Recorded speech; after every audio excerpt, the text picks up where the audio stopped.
കേരള തെരഞ്ഞെടുപ്പിനോട് അടുത്തുകൊണ്ടിരിക്കുന്ന ദിവസങ്ങളിൽ വളരെ വിവാദമായിട്ട്, വിവാദമൊന്നുമല്ല, ഇപ്പം ഡൽഹിയിലിരിക്കുന്നവരെ സംബന്ധിച്ചിടത്തോളം ഒരു വിവാദം അല്ല, എന്നാൽ ആ ഇലക്ഷനെ ചുറ്റിപ്പറ്റി നടക്കുന്ന വലിയൊരു വിവാദം എന്ന രീതിയിൽ FRCA അത് കൂടുതലായിട്ട് ബാധിക്കാൻ പോകുന്നത് കത്തോലിക്ക സഭയാണ്. അത് ബാധിക്കുക എന്ന് പറഞ്ഞാൽ ഈ വിദേശത്തു നിന്ന് വരുന്ന ഫണ്ടിങ്ങിനെ പറ്റി. ഇന്ന് ലോകത്ത് ഉള്ള ഏറ്റവും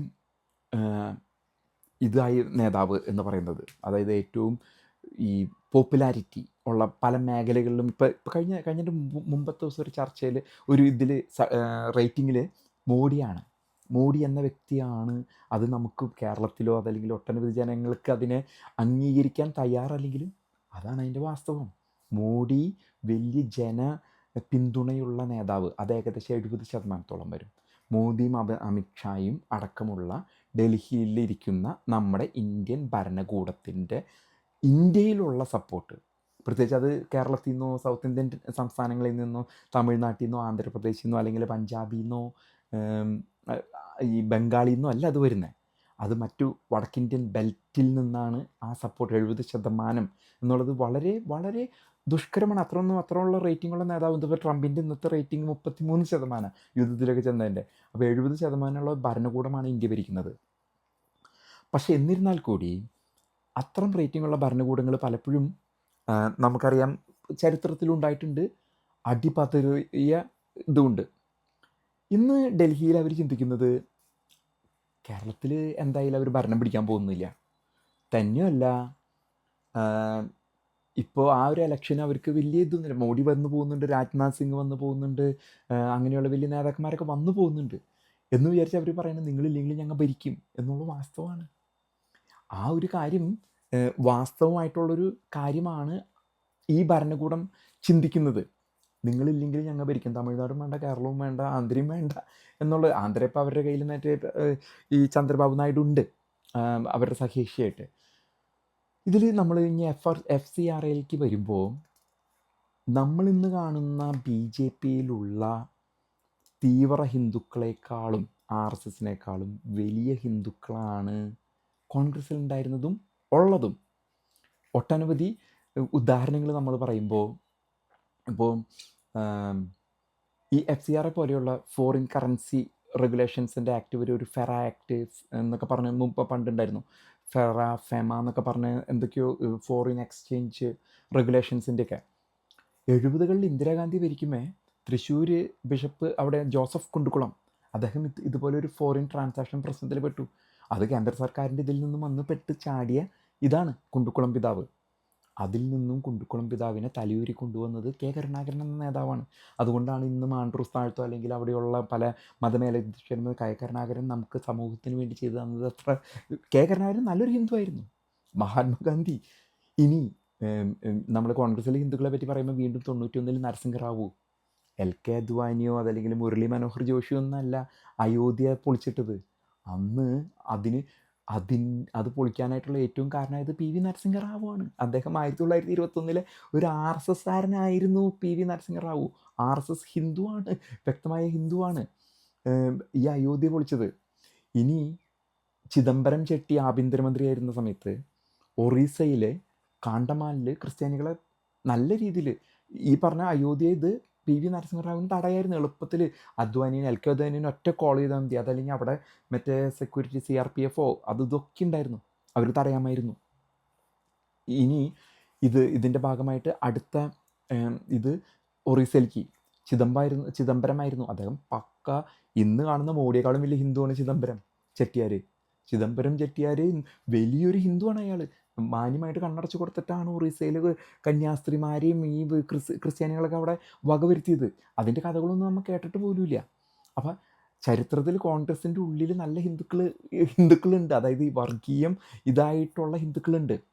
പിന്നെ FRCയെ പറ്റി FCRAയെ പറ്റി പറയുമ്പോൾ, ഫണ്ടിങ്ങിനെ പറ്റി പറയുമ്പോൾ നമ്മളിത്തിരി കൂടി ചരിത്രപരമായിട്ട് നിൽക്കുമ്പോൾ നമ്മൾ ഇന്ന് കാണുന്ന സൗഭാഗ്യങ്ങൾ ഒക്കെ, പ്രത്യേകിച്ച് കേരളത്തിൻ്റെ സൗഭാഗ്യങ്ങൾ എന്ന് പറഞ്ഞത് ഈ ഗൾഫ് രാജ്യങ്ങളിൽ നിന്നുണ്ടായിരിക്കുന്ന ആ ഒരു സാമ്പത്തിക സ്രോതസ്സിൽ നിന്നും നമുക്ക് രക്ഷപ്പെടാനായിട്ട്. അത് നമുക്ക് കോൺഗ്രസ് പാർട്ടിയോ സർക്കാരോ BJPയോ കമ്മ്യൂണിസ്റ്റോ ഒന്നും തന്നതല്ല. മലയാളിയുടെ വെട്ടിപ്പിടിക്കാനുള്ള ആഗ്രഹവും നല്ല ജീവിതം, അംബീഷൻ. ആ അംബീഷനാണ് മലയാളിയെ ലോകമൊന്നും കീഴടക്കാനുള്ള കഴിവുകൾ കാരണം അത്ര മാത്രം ഒന്നും വളർന്നിട്ടില്ല.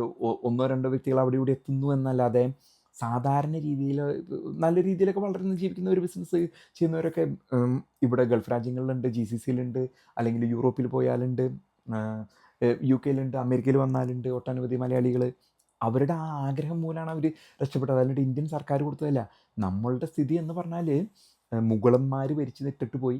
അവിടെ നിന്ന് ഒരു ഭാഗ്യത്തിന് ബ്രിട്ടീഷുകാർ വന്ന് മുഗളന്മാർ ഓടിച്ചതുകൊണ്ട് 10-250 വർഷം ബ്രിട്ടൻ വന്ന് മുഗളന്മാരെ അടിച്ചൊതുക്കി 1947 ഒരു രാജ്യമായിട്ട് ചേർന്ന് വന്നൊരു ഇതാണ്. അതല്ലെങ്കിൽ ഒരു പക്ഷേ സൗദി അറേബ്യയെക്കാളും വലിയ മുസ്ലിം രാജ്യമായ ഇന്ത്യ ബ്രിട്ടീഷുകാർ വന്നില്ലായിരുന്നുണ്ടെങ്കിൽ. അവിടെ നിന്നും ഈ കോൺഗ്രസ് ഭരണകൂടം വന്നിട്ട് അവിടെ ഉണ്ടായത് സോവിയറ്റ് യൂണിയൻ്റെ കൂടെ ചേർന്ന് നെഹ്റു ഉണ്ടാക്കിയത് ആഫ്രിക്കയെക്കാളും ദാരിദ്ര്യമുള്ളൊരു സംവിധാനമാണ് ഇന്ത്യയിൽ നിലനിന്നിരുന്നത്. പട്ടിണി ദാരിദ്ര്യം 1991 വരെ. 1991 മൻമോഹൻ സിംഗ് എന്ന ധനകാര്യമന്ത്രി വന്നതിന് ശേഷമാണ് ഇന്ന് BJPക്കാരായാലും ലോകം മുഴുവൻ അംഗീകരിക്കുന്നത്.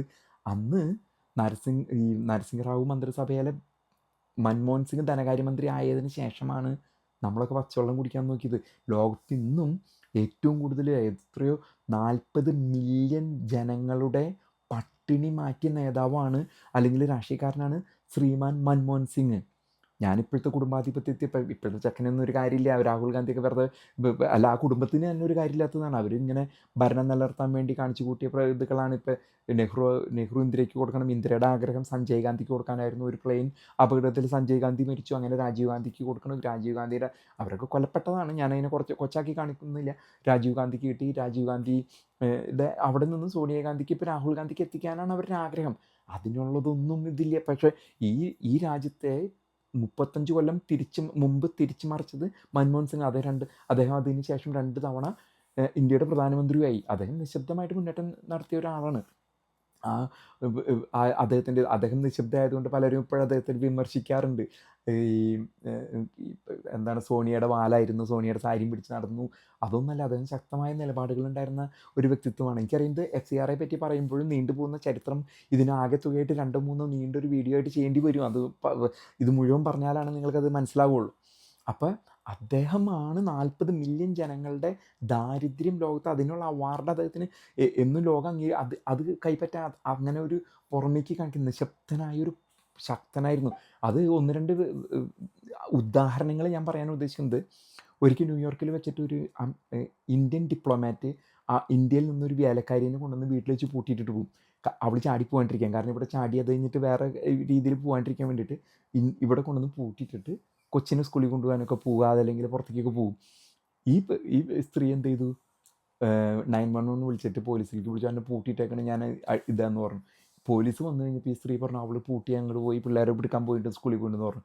ഈ സ്ത്രീനെ അറസ്റ്റ് ചെയ്തു. NYPD, എനിക്ക് തോന്നുന്നു NYPD ആണെന്ന് തോന്നുന്നു. NYPD ആണോ അതോ വാഷിങ്ടൺ DC സംഭവിച്ചത്? ഒബാമയെ ഭരിക്കണേ ഇദ്ദേഹം ഉണ്ടല്ലോ മൻമോഹൻ സിംഗ്, ഒബാമനെ വിളിച്ചിട്ട് പറഞ്ഞു ഇന്ന് തന്നെ ആ സ്ത്രീനെ വിടണമെന്ന് പറഞ്ഞു. ഒബാമ ഞെട്ടി. ഇവിടുത്തെ ഹില്ലറി ക്ലിൻ്റൺ ആണോ ജോൺ കെറി, ബൈഡൻ ഉപരാഷ്ട്രപതി, രാത്രിക്ക് രാത്രി ആ സ്ത്രീനെ കയറ്റി. കാരണം ആ സ്ത്രീക്ക് ഡിപ്ലോമാറ്റിക് ഇമ്മ്യൂണിറ്റി ഉണ്ട്. അപ്പോൾ മൻമോഹൻ സിംഗ് അങ്ങനെയുള്ള കാര്യങ്ങളിലൊക്കെ ശക്തനായ നേതാവായിരുന്നു അദ്ദേഹം നിശബ്ദനായിരുന്നു, ശക്തനായിരുന്നു അദ്ദേഹം.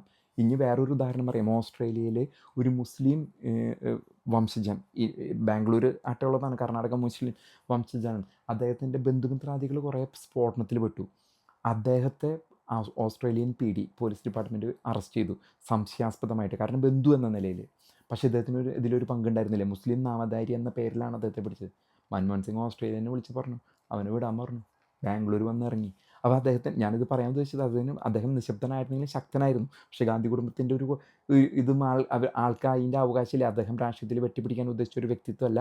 രാജ്യത്തിന് വേണ്ടി അദ്ദേഹത്തിൻ്റെ അറിവുകൾ സംഭാവന ചെയ്ത വ്യക്തിത്വമാണ് ശ്രീമാൻ മൻമോഹൻ സിംഗ്. 91 ഇപ്പം വാജ്പേയിയോ അദ്വാനിയോ മോഡിയോ അധികാരത്തിലിരുന്നുണ്ടെങ്കിൽ ഇന്ത്യയുടെ സ്ഥിതി ഇങ്ങനെ ആയിരിക്കില്ല, വേറൊരു ലെവലിലായിരുന്നേനെ പോയിരുന്നേനെ. ഇനി വീണ്ടും FCRA എന്ന് പറയുന്ന ആ ഒരു ഇതിലേക്ക് വരുമ്പോൾ, ഇന്ന് ഈ ഭരണകൂടം വ്യക്തമായിട്ട് പറയണത് നിങ്ങളുടെ വോട്ട് എനിക്ക് വേണ്ട എന്ന് പറയുന്നു. കേരളത്തിൻ്റെ വോട്ട് വേണ്ട, കേരളത്തിൽ നിങ്ങൾ കൂടി വന്ന 1 സീറ്റ് 2 സീറ്റ് തരാൻ പോകുന്നത് ഞങ്ങൾക്ക് വേണ്ട എന്നുള്ളൊരിതാണ്. അത് ഒരു തരം കാരണം കത്തോലിക്ക സഭ അടുത്തു വരാണ്, എല്ലാ വിഭാഗങ്ങളും കൂട്ടിയോജിപ്പിച്ച് കൊണ്ടുപോകേണ്ട ഒരു നേതൃത്വത്തിന് ഭൂഷണമാണ്. ശരിയാണ്, കേരളത്തിലെ കത്തോലിക്ക സഭയുടെ ഒന്നും വോട്ട് വേണ്ട, കത്തോലിക്കിൻ്റെയും വേണ്ട, ഇസ്ലാമിൻ്റെയും വേണ്ട, തമിഴിൻ്റെയും വേണ്ട, അവർക്ക് കിട്ടില്ല എന്നറിയാം. എന്നുള്ളത് കൊണ്ട് ഇത്തരത്തിൽ ചെയ്യുന്ന പ്രവൃത്തികൾ, കാരണം എനിക്ക് വ്യക്തിപരമായിട്ട് അറിയാം, മാതാമൃതാനന്ദമതി ആയിക്കോട്ടെ, ആശാരാം ബാപ്പു ആയിക്കോട്ടെ, നിർമ്മല ദേവി ആയിക്കോട്ടെ, പിന്നെ ആർട്ട് ഓഫ് ലിവിങ്ങിൻ്റെ അദ്ദേഹം, എല്ലാവരും അമേരിക്കയിൽ വന്നപ്പോൾ ആ കോയമ്പത്തൂരുള്ള അദ്ദേഹത്തിൻ്റെ പേര് മറന്നുപോയി, ഇവരൊക്കെ ഇഷ്ടം പോലെ ഫണ്ടിങ് ഇന്ത്യൻ പോപ്പുലേഷനിൽ നിന്നല്ല, സായിപ്പ് ഹിന്ദുവിനും കൊടുക്കും, ക്രിസ്ത്യാനിക്കും കൊടുക്കും, ക്രിസ്ത്യാനിക്ക് കുറവാ കൊടുക്കുള്ളൂ, ക്രിസ്ത്യാനിക്കും കൊടുക്കും, അല്ല ഫണ്ടിങ് ഒക്കെ വാങ്ങുന്നവരാണ്. അതിനു വേണ്ടിയാണ്, കാരണം ഇന്ത്യയിൽ നിന്ന് എവിടെ നിന്ന് എന്ത് കിട്ടാൻ ഇവർക്ക്, അപ്പോൾ നല്ല ഫണ്ടിങ് അവർക്കും കിട്ടുന്നുണ്ട്. ഇപ്പോൾ കുറച്ച് ആൾക്കാർ ഈ ന്യായീകരണ തൊഴിലാളികൾ പറയുന്നുണ്ട് അവരൊക്കെ ടാക്സ് അടയ്ക്കുന്നുണ്ട്, അവർക്ക് സുരക്ഷിതമായ ഇതുണ്ട് അവരുടെ ഇതുകളിലേക്ക്. ഈ ന്യൂനപക്ഷത്തെ പിടിക്കേണ്ട ആവശ്യകതയുണ്ടോ എന്നുള്ളതാണ് നമ്മൾ ചിന്തിക്കേണ്ടത്. ഈ ന്യൂനപക്ഷത്തിന് വട്ടിട്ട് പിടിക്കേണ്ട, കാരണം കത്തോലിക്ക സഭ അല്ലെങ്കിൽ ഇത് ഈ പറഞ്ഞ ഈ പട്ടിണി ദാരിദ്ര്യം 91 വരെ ഉണ്ടായിരുന്ന പട്ടിണി ദാരിദ്ര്യ സമയത്തിന് വളരെ മുമ്പായിട്ട് വിദ്യാഭ്യാസം, ആതുര സേവനം, അത് ഇന്ത്യയും പാകിസ്ഥാനും ഒരുമിച്ചായിരിക്കുന്ന സമയത്ത് LK അദ്വാനി പാകിസ്ഥാനിലായിരുന്നു, സിന്ധി ആയിരുന്നു അദ്ദേഹം പറഞ്ഞിട്ട് അദ്ദേഹം പഠിച്ചത് ക്രിസ്ത്യൻ വിദ്യാഭ്യാസ സ്ഥാപനങ്ങളിലാണ്.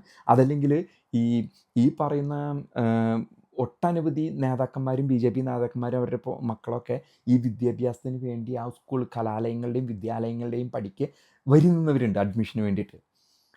അത് അത്തരത്തിലൊരു സാഹചര്യത്തിൽ തന്നെയല്ല ഇപ്പോൾ ഈ അവരൊന്നും അത്ര ഫണ്ട് വെട്ടിപ്പ് നടത്തുന്നുണ്ടോ എന്ന് എനിക്ക് തോന്നുന്നില്ല. കാരണം അത് കത്തോലിക്ക സഭയുടെ തന്നെ ഇതിലേക്ക് പോകാനാണ് സാധ്യത. വ്യക്തിപരമായിട്ട് ആരുമെങ്കിലും കൊണ്ടുപോകാൻ അവർ വളരുന്നുണ്ടാവും ഒരു പക്ഷേ ഈ പണം കൊണ്ട്, പക്ഷെ ആരും കീശയിലിട്ട് കൊണ്ടുപോകുമെന്ന് ഈ വൈദികരോ മതമേലക്ഷ്യമാരോ ഈ പണം കൊണ്ടുപോകും എന്നുള്ള ഇവർ ഒരു ഹൈന്ദവവൽക്കരണം അതായത് എന്ന് ഉള്ള രീതിയിലാണ് ഇവരിത് ചെയ്യുന്നത് എന്നുണ്ടെങ്കിൽ ഈ 2.5% കത്തോലിക്ക സഭയെ പിടിച്ചിട്ട് കാര്യമില്ല.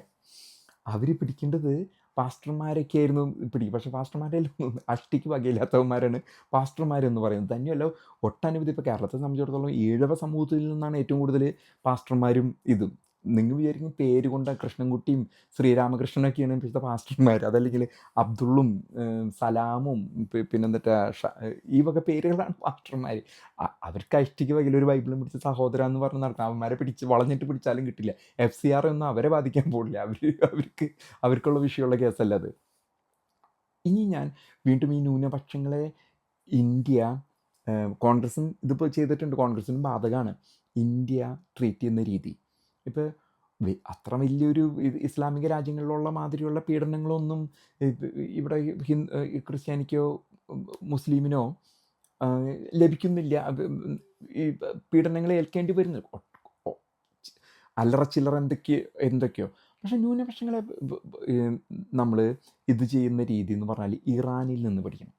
ഇറാൻ എത്ര വലിയ ഇസ്ലാമിക വിരോധ രാജ്യം, ജൂതന്മാർക്കെതിരെയൊക്കെ പ്രവർത്തിക്കുന്ന രാജ്യമാണെങ്കിൽ പോലും ആൻറ്റിസെമിറ്റിസം ഒക്കെ അവർ ലോകത്തിന് വിൽക്കുന്നുണ്ടെങ്കിലും ഇറാനിൽ ജൂതന്മാരുണ്ട്. ഞാൻ അവിടെയുള്ള കുറച്ച് ജൂതന്മാരായിട്ട് സംസാരിച്ചപ്പോൾ അവർ പറയാണ് വളരെ നന്നായിട്ടാണ് ട്രീറ്റ് ചെയ്യുന്നത്. അതായത് ഇസ്ലാമിക നിയമത്തിനുള്ളിൽ ഇസ്ലാം ഇന്ന കാര്യങ്ങൾ ചെയ്യാൻ പാടില്ല എന്ന് പറയുമ്പോഴും ജൂതന്മാർക്കോ അവിടെയുള്ള ക്രിസ്ത്യാനികൾക്കോ മറ്റു മതസ്ഥർക്കോ ന്യൂനപക്ഷങ്ങൾക്ക് വളരെ കുറച്ചുള്ളൂ, 100,000 താഴെയുള്ളൂ, 10,000-50,000 ഉണ്ടാവുള്ളൂ ജൂതന്മാർ. അവർക്ക് അവരുടെ ആരാധനാലയങ്ങൾ, അവർക്ക് ചെയ്യേണ്ട കാര്യങ്ങൾ പ്രത്യേകമായിട്ട് എബവ് ആൻഡ് ബിയോണ്ട് എന്നുള്ളൊരു പദമാണ് അദ്ദേഹം ഉദ്ദേശിച്ചത്. ജൂതന്മാർ, ഒരു ഡെൻറ്റിസ്റ്റാണ്, എൻ്റെ വീടിൻ്റെ അടുത്തുള്ള ഡെൻറ്റിസ്റ്റാണ്, ഒരു ജൂതൻ, ഇറാനിയൻ ജൂതൻ. അദ്ദേഹത്തിൻ്റെ പിതാവ് ഇറാനിയൻ മിലിറ്ററിയിലുണ്ട്, ജൂതനാണ്.